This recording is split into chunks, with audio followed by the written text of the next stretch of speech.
Okay, now we're getting on to, this is some of the more things that, this is something I really kind of struggle with. I don't know if this is a tip or a trick or a fault and a fix. Okay, I'm sure you've all been in this situation. You've been back from a trip, you know, 3-4 months, 6 months, a year, and all of a sudden you find a picture and you think, oh my God, this is great. How did I miss that? Yes? Yeah, I mean, you find a picture and you think, how did I miss it? The reason that you probably missed it, okay, if you haven't looked at your shots, obviously you're going to miss it. But the reason something jumps out at you so far after the time, or what I think jumps out, certainly does with me, I am usually looking to create a certain kind of picture. I know what I want in my mind's eye.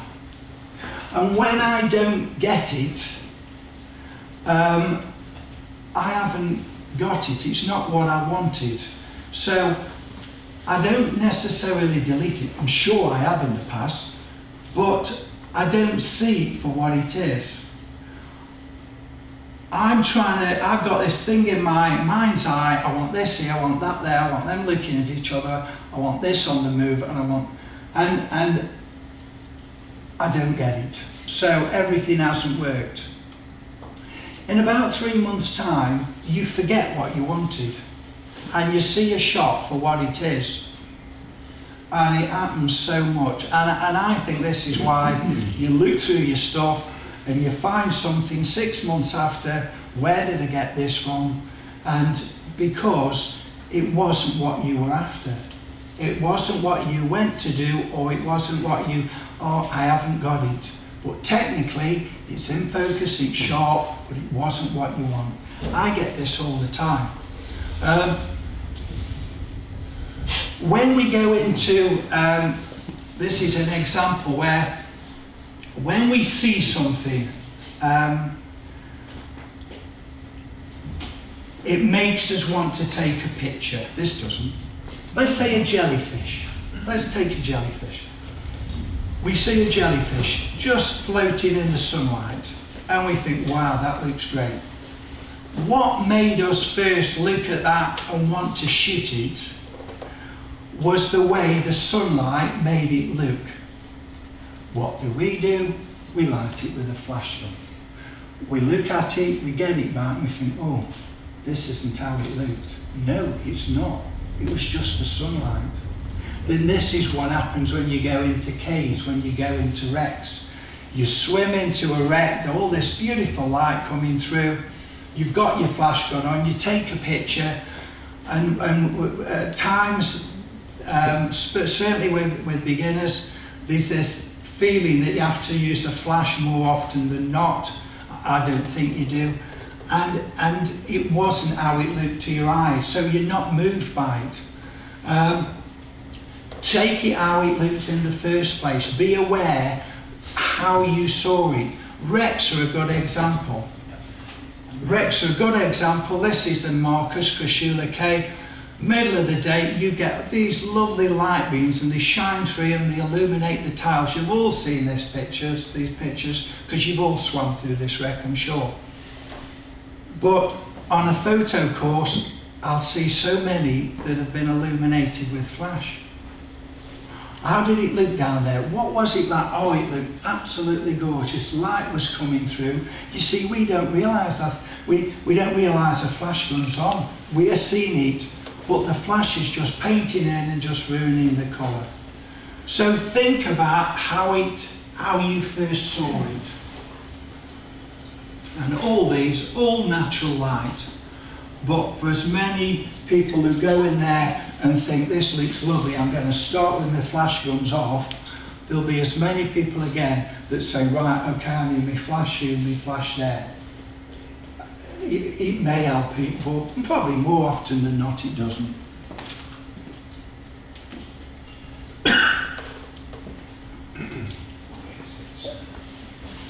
You'll recognise that, it's not jackfish, it's just down the just down the road a little bit from Jack Fish Alley. That's 1/4 of a second at 4.8. I was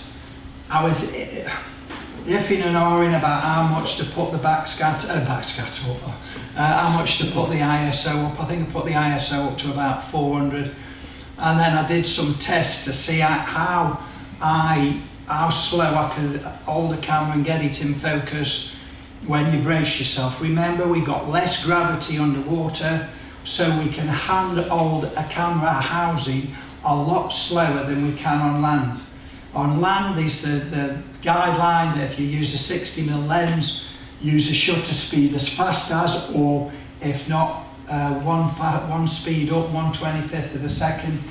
Underwater, I will happily hand hold and often get sharp pictures at 15th of a second. But this, I wedged myself in really tightly, and I shot at 1/4 of a second. So don't be limited to feeling it's going to be out of focus. It might be, but see what you're capable of doing. And how did it look in the first place? And to put light on that would have been blasphemy. Okay, snoots. Snoots, so new, they're great. A lot of pictures we've seen tonight. Martin Guest's portfolio with the nudibranch, and I think Keith's portfolio with the eel, blue eel, what's it called? Blue ribbon eel. I had a conversation with somebody on the phone the other day who will remain nameless. He came out, phoned me up, and he said that the lighting with the snoot was so unpredictable. I'm going to make myself like a little jig that I know that I can get it lit every time.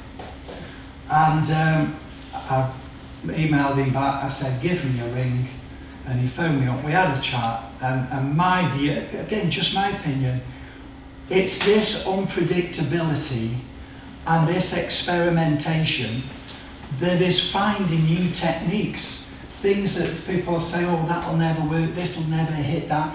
That's how we actually find new ideas, and don't be limited to restricting yourself. I go in my snoot pictures, yes, I can set them up.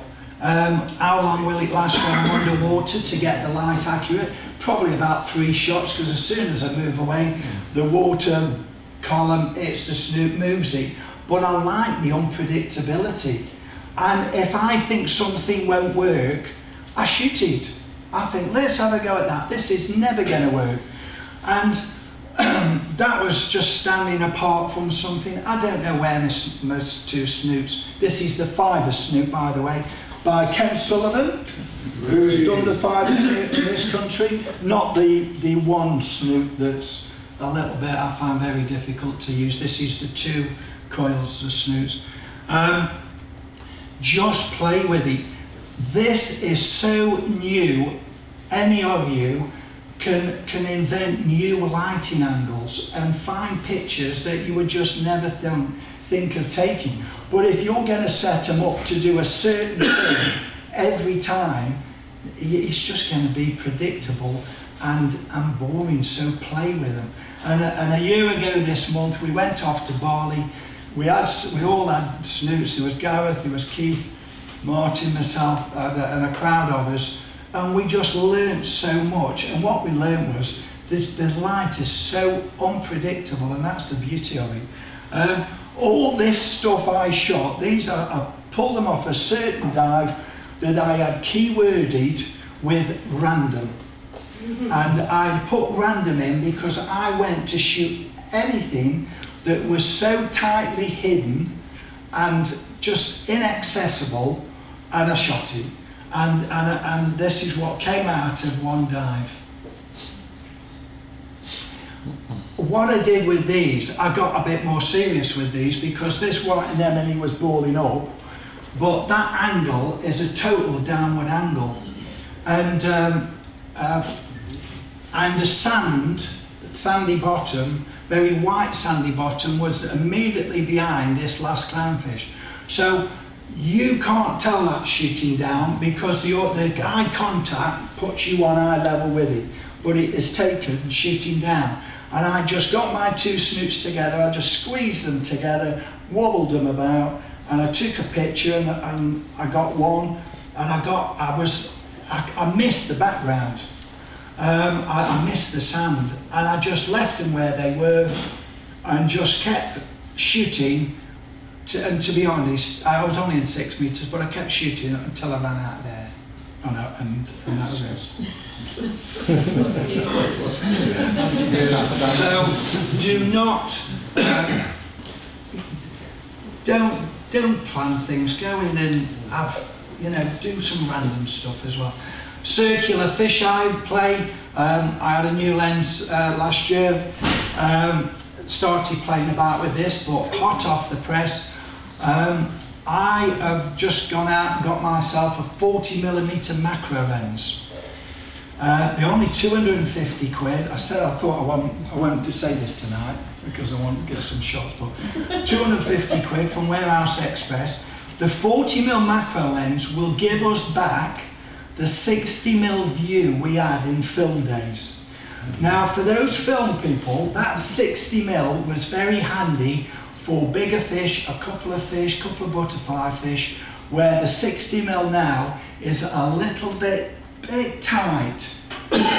So I'm hoping that there's a few more new pictures to resurrect with a 40mm lens. So the circular fisheye pictures, I got this idea off Tim Priest. I don't think Tim's here tonight.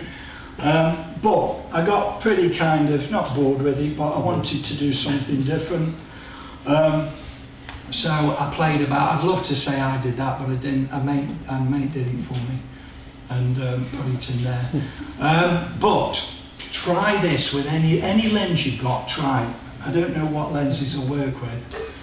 Right, lens correction in Lightroom, it's right down the bottom, or it'll be somewhere in your raw tab in CS. Click on Enable Profile Corrections. What it tries to do is very technical, it tries to correct your lens, but it's kind of funky. So click on that, so we're going to take, so it's like that. So let's take that, click on it, and we get that. So just play, just have a play with it. Okay, torch or no torch. Diver without torch, diver with torch. I again have been guilty of this in the past. I've given Sylvia a torch and it got very acned, and my view now is I think it's when you get a diver swimming in wonderful blue water, they're miles away from the reef, and lovely picture, they've got a torch on. They wouldn't really have a torch on. So I think it gets a little bit samey and a bit hackneyed. So caves and stuff like this, when you could expect a torch, that's what I do. When you can't expect a torch, I try and make the diver stand up for itself, no pun intended, without using a prop. And there's a really good way to make a diver look good in the swimming pose, because we're all there trying to sort divers out. That's your head, swim this way, go round again, please, just once more, that way, fin.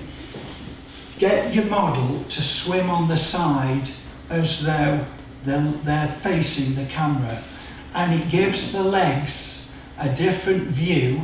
And I went from getting, let's say, 1 out of 6 pictures of a diver above a wreck to getting quite a few. And it just does that swimming on the side, kind of gives the body a really nice streamlined effect. Try it.